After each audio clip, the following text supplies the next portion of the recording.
It's Kane Smith here from canesmithcopywriter.com, and in today's video, I'm going to show you 3 copywriting tips from 3 world-class A-list copywriters that I received personally from these folks myself. Okay, I got these tips from these copywriters either by paying for coaching and mentorship and paying thousands of dollars for the privilege, or from working for the world's best direct response company, being on the inside and receiving copy chiefing and mentorship from some legends of the game. So these tips have been hard won and hard earned, but I've deliberately picked these 3 because I think they're very interesting. I think they can dramatically lift response from your audience, and they might not necessarily be things that you're hearing on social media or reading on blogs and stuff like that. So without any further ado, let's get to it. Okay, A-list copywriter tip number 1, and this one comes from Kim Krause Schwalm, and it's don't accuse your audience. Now, Kim has mentored me in her fast track to A-list group, and this was one of the most valuable lessons I've ever learned in copy, because it kind of undid like a bad habit that a lot of copywriters have. I know I had it, at least. This idea of weasel words, words like would, could, maybe, possibly, probably, might, sometimes, all these kind of weak, so-called weak, wishy-washy weasel words that were meant to strike out of our copy, or else it waters down our copy. It means our copy lacks conviction, and our prospects, our audience won't have any confidence in the promises that we're making. So it's kind of this blanket advice that's given out willy-nilly. You read it on a lot of blogs and so on, people saying, oh, strike all weasel words out of your copy. It's some kind of rule. But, the top direct response copywriters, and Kim is, one of the best in the world, know better. They know that adding in these so-called weasel words can lift response.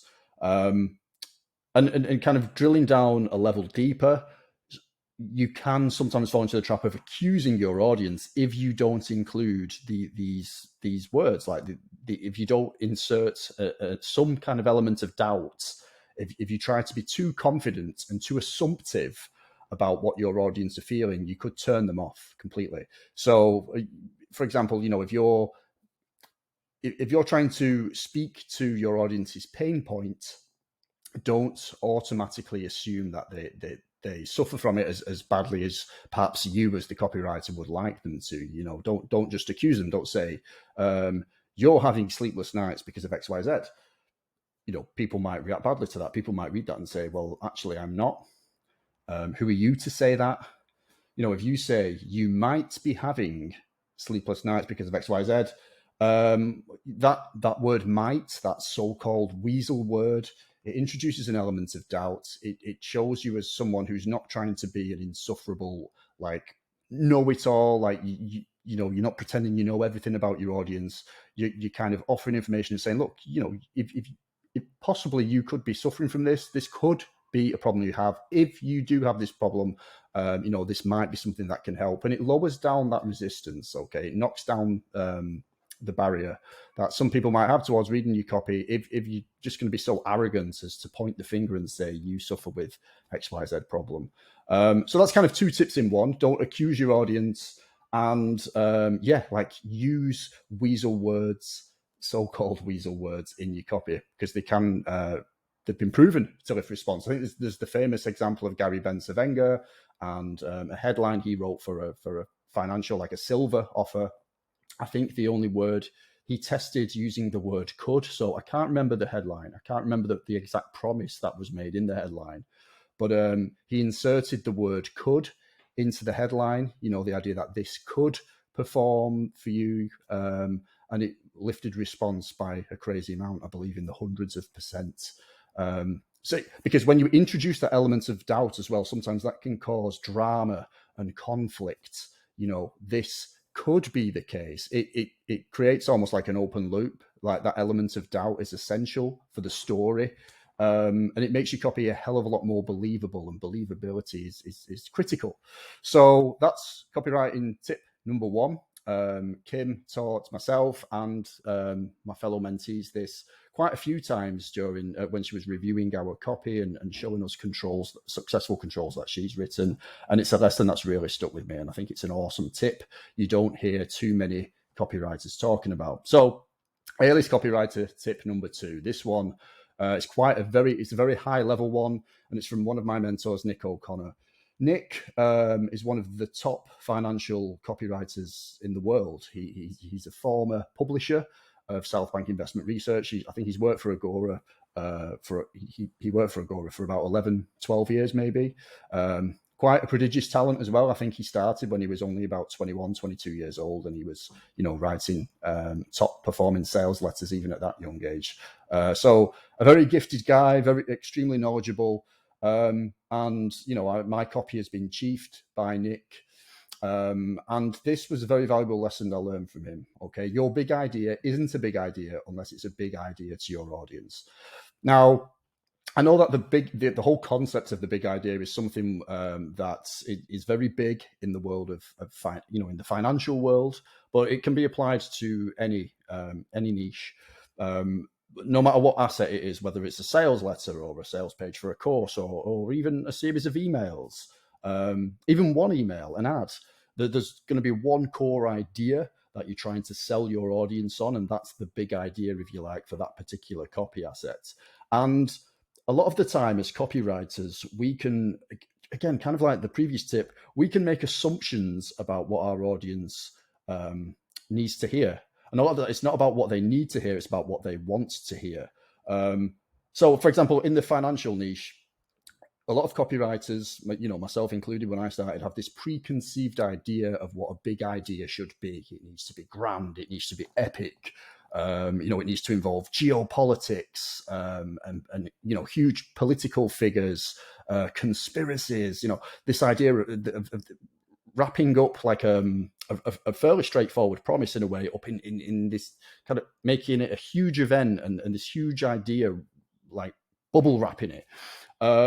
And some promos do need that, and they work very well. The very famous End of America sales promotion is a key example of that. That was a really big idea.